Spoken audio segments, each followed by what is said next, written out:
Previously on Larson Adventures. Are we going to Payson?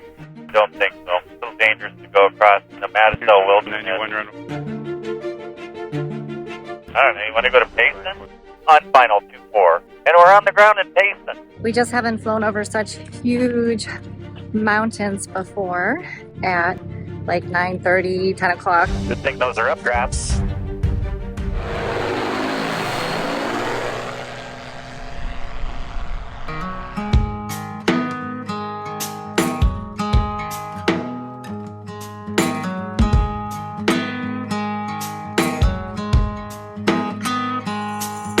Hey everyone, we really thank you for watching our Larson Adventures films.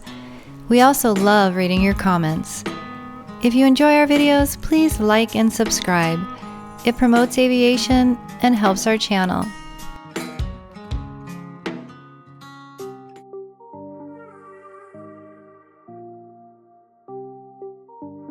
So it's 9:41.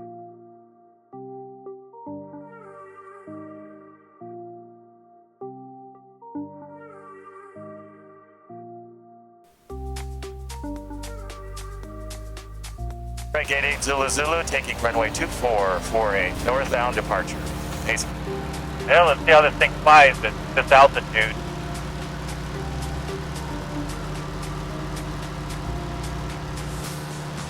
Took off okay.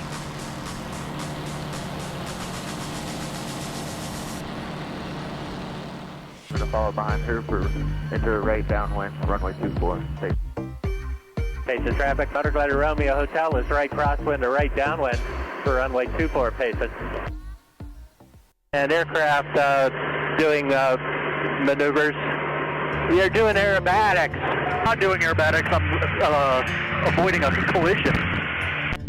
That's not a way to enter the pattern. Crossing over midfield? Yeah, I think it is. And Motorglider Romeo Hotel's now on the right downwind to beam the number 24 behind the aircraft that cut in front of us on the downwind leg.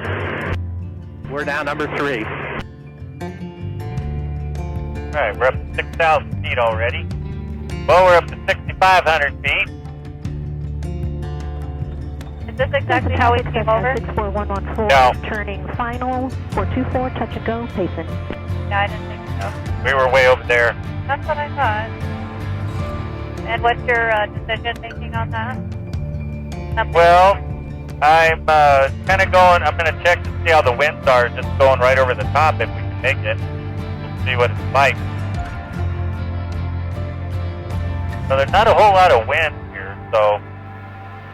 Do we have any tailwind? No. Well, that's good. Yeah, so far. I'm aiming for that little gap right there. I'm not having to use full throttle to do this, but I'm also burning fuel, which is kind of good because we're heavy. And I filled up, so... Did you do a direct to, or are you headed for I did a direct to Deer Valley, but I am using pause, which is allowing me to see if we're going to clear the mountains or not.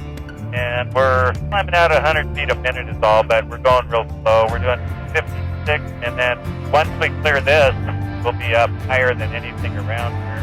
I used to fly this on Microsoft Flight Simulator. So you kind of feel like you've been here? Yeah, I know there's like this little snippet here. I can recognize that, and I used to fly around, and if you were to fly to Camp Verde, you just fly that way. So this will be the moment of truth in here.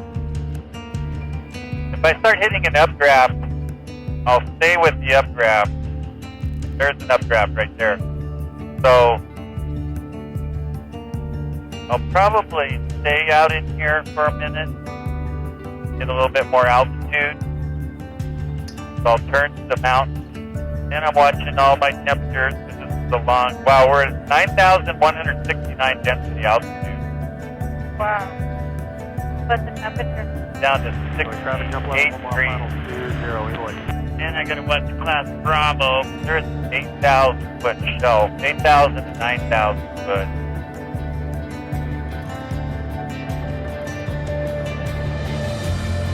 So, while I'm not dedicated to this yet, I'm going to do a turn here, and I'm testing to see what the winds are in here. don't have any excess power really. So I want to make sure that I don't commit myself to something Payson traffic, that's Cessna dangerous. 64114, turning final 424 Payson. Still climbing, Full stop. and there's just not much wind out here. Here we go. There it is.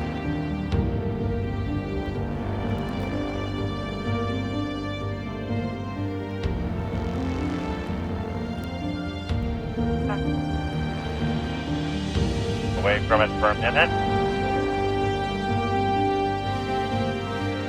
I think those are updrafts.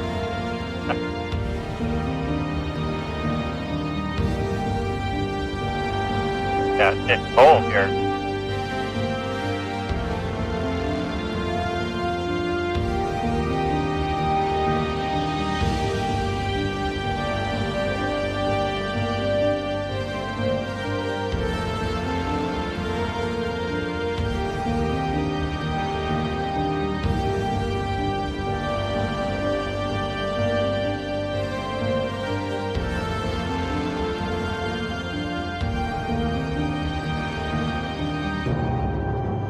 All right, don't take your hands off. And hammer.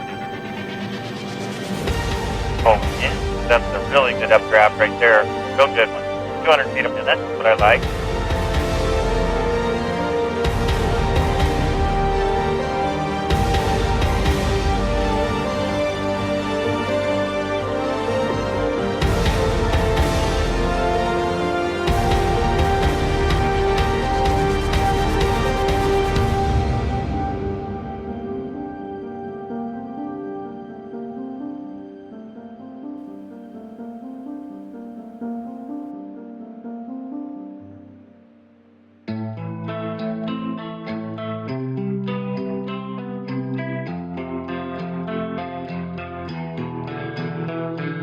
I want to emphasize I'm not just flying at the mountains and hoping for the best. From the minute I take off, I'm calculating many aspects of the winds, the performance of the aircraft, and the available escape routes.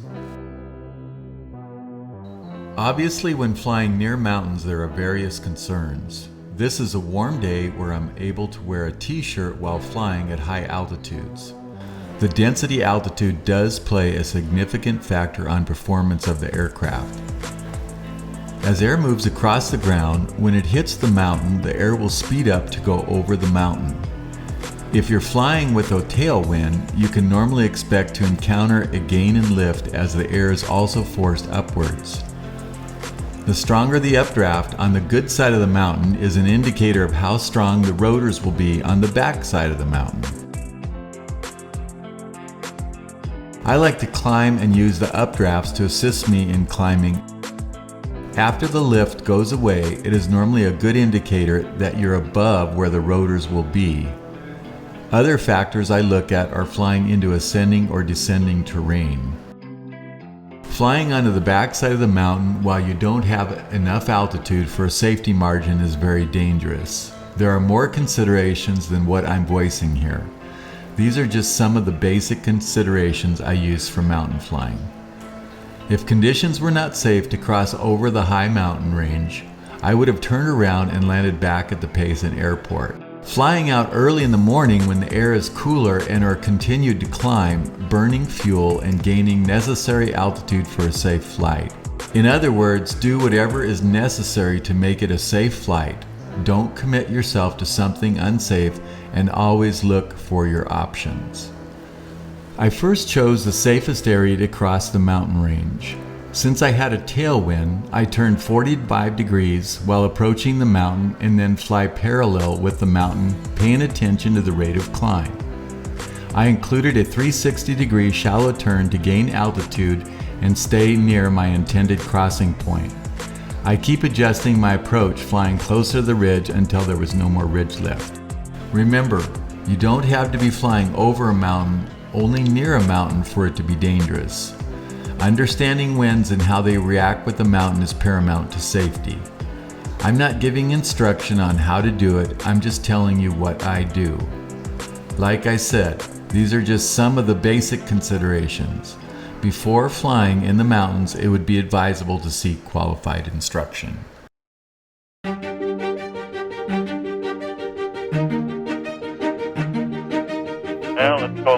deeper into it, see what we think. Go over to this side and see if there's any potential here. That way I have this whole side to turn around.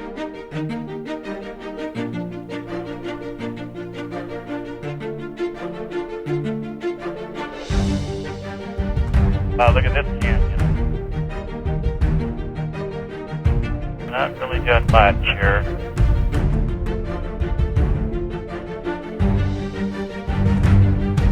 We're in it now. Oh, there's a good updraft right there. 280 feet a minute.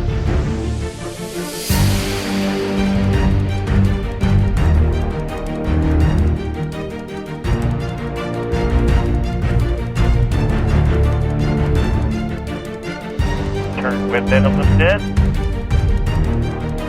Yeah, that's called Mazatzal Peak right there, and it's 7,900 feet.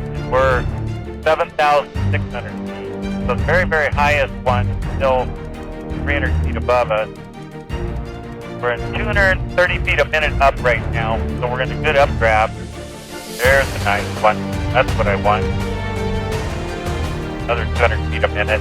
Well, is this the biggest mountain you've ever flown through? Yeah, pretty much. 9,800 density altitude. And what's our altitude? We're at 8,000.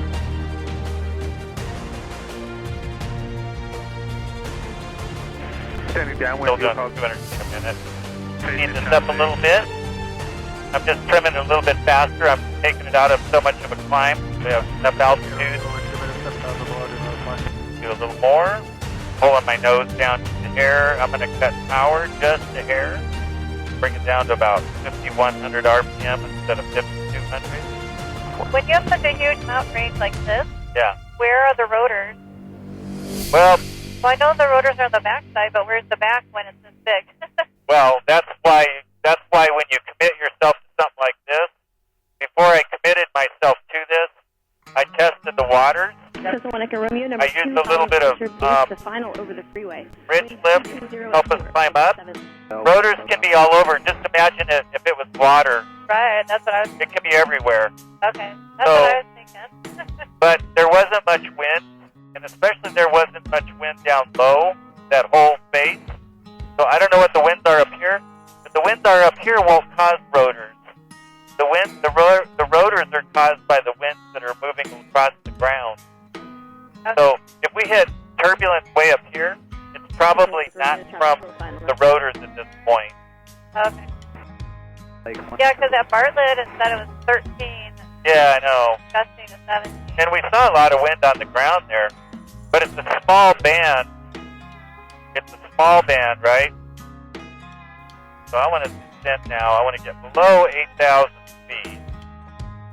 But there's a nice little creek there. I know. Go up there and survive if you had to. It would take you forever to get there.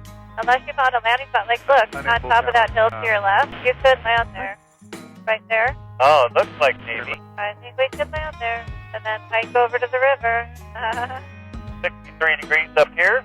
I'm in a slow descent, 130 feet a minute.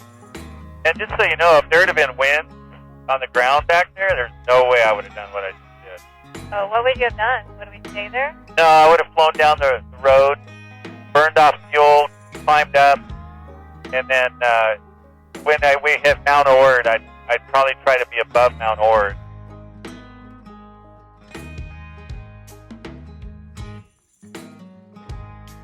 And this is Horseshoe Lake.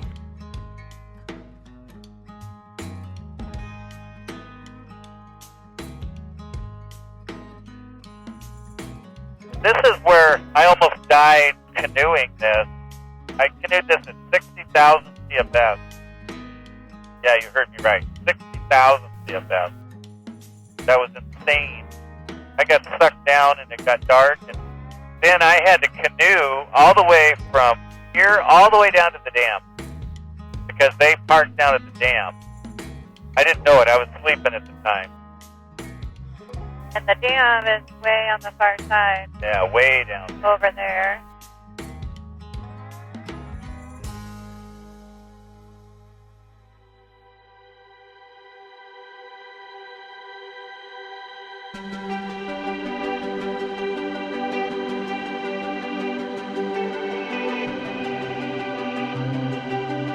so much smoother up here.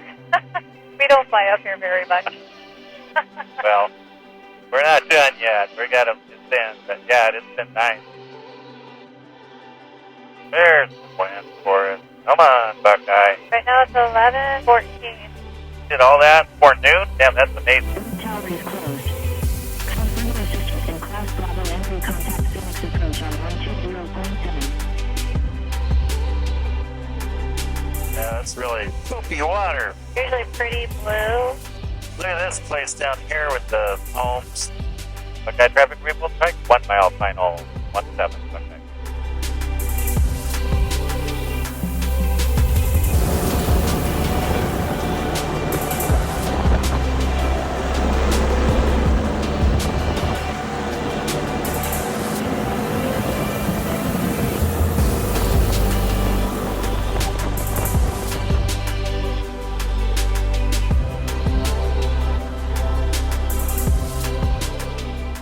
That was a perfect flight. That was probably my most perfect flight. That's good.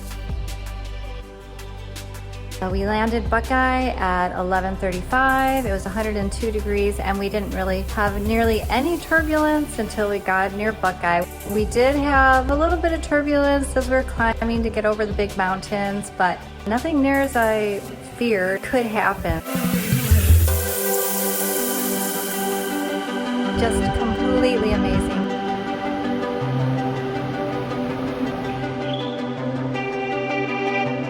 And when it's this hot, I have to come in with a ton of extra speed because once you get right above that runway, it's like 140 degrees. It's so hot and the air is so thin. So I fly a little bit faster and then touch down.